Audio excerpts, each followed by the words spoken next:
Praise the lord. దేవునికి మహిమ కలుగును గాక. అందరూ బాగున్నారా?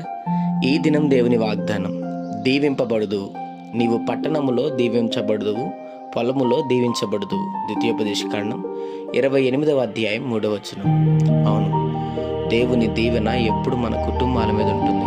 నువ్వు వెళ్తున్న ప్రయాణంలో కావచ్చు, నీ గృహంలో కావచ్చు, నీ పనుల్లో, నీ మార్గాల్లో, నువ్వు ఏ స్థితిలో ఉన్నా ఆయన ఎప్పుడూ నిన్ను దీవిస్తాడు, బలపరుస్తాడు. బాధపడద్దు, నా మీద దీవెన లేదని.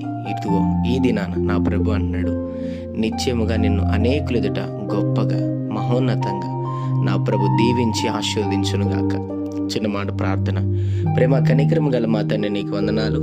ఈ ఉదయకాల సమయంలో బిడ్డలను మీరు దీవించి బలపరిచి, వారు వెళ్తున్న ప్రయాణంలో, మార్గముల్లో, పనుల్లో, ప్రయత్నముల్లో ఈ దినం మీరు వారికి తోడు ఉండమని, వారిని, వారి కుటుంబాన్ని, వారి సమస్తాన్ని దీవించి ఆశీర్వదించి బలపరచమని యేసు నామములో అడుగుతున్నాం తండ్రి. ఆమేన్.